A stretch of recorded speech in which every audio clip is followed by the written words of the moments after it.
मित्रों, आज हम बताएंगे कि शास्त्रानुसार ये 9 काम करने से रहती है घर में खुशहाली। तो मित्रों, अगर आप मेरे चैनल पर नए हैं तो मेरे चैनल को सब्सक्राइब कर लीजिए और बेल आइकॉन जरूर दबाइए, ताकि जब मैं कोई धार्मिक वीडियो डालूं तो नोटिफिकेशन सबसे पहले आपके पास पहुंचे।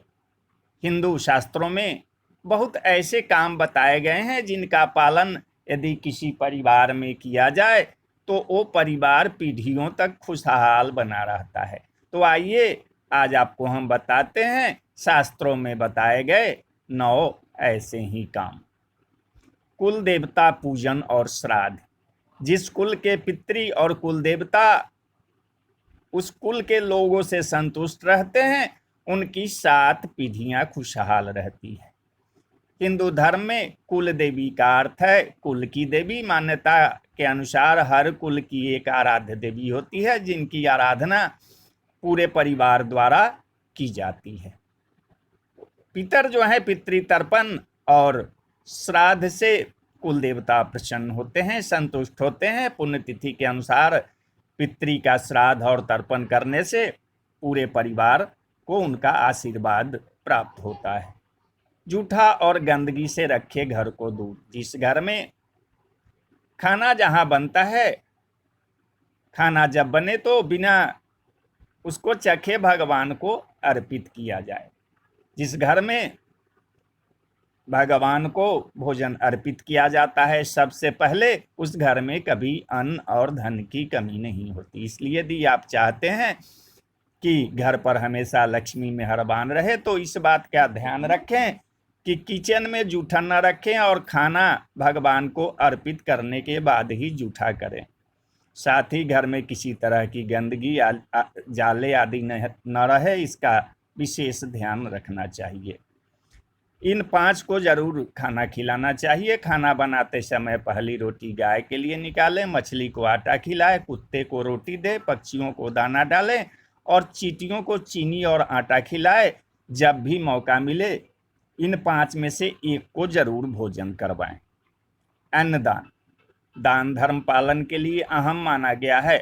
खासतौर पर गरीब और भूखों को अनाज का दान धार्मिक नजरिए से बहुत पुण्यदायी होता है। संकेत है कि सक्षम होने पर ब्राह्मण गरीबों को भोजन या अन्न दान से मिले पुण्य अदृश्य दोषों का नाश कर परिवार को संकट से बचाते हैं। दान करने से सिर्फ एक पीढ़ी का नहीं, 7 पीढ़ियों का कल्याण होता है। वेदों और ग्रंथों का अध्ययन। सभी को धर्म ग्रंथों में छुपे ज्ञान और विद्या से प्रकृति और इंसान के रिश्ते को समझना चाहिए।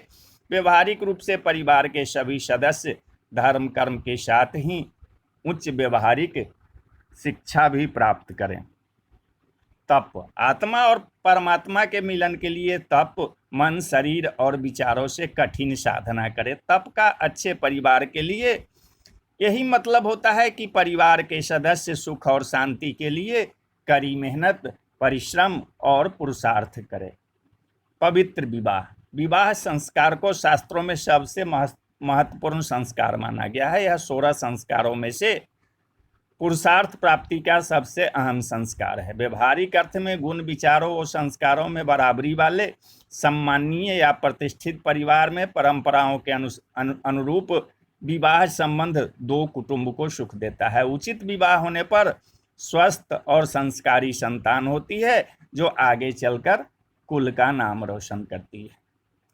8वां इंद्रिय संयम कर्मेंद्रिय और ज्ञानेंद्रियों पर संयम रखना, जिसका मतलब है कि परिवार के सदस्य शौक मौज में इतना न डूब जाए कि कर्तव्य और जिम्मेदारियों को भूलने से परिवार दुख और कष्टों से घिर जाए। सदाचार अच्छा विचार और व्यवहार संदेश है कि परिवार के सदस्य संस्कार और जीवन मूल्यों से जुड़े रहें, अपने बड़ों का सम्मान करें, रोज सुबह उनका आशीर्वाद लेकर दिन की शुरुआत करें, ताकि सभी का स्वभाव, चरित्र और व्यक्तित्व श्रेष्ठ बने। स्त्रियों का सम्मान करें और पर स्त्री पर बुरी निगाह न रखें। ऐसा करने से घर में हमेशा माँ लक्ष्मी की कृपा बनी रहती है। तो बोलिए जय सिया राम, जय जय सिया राम।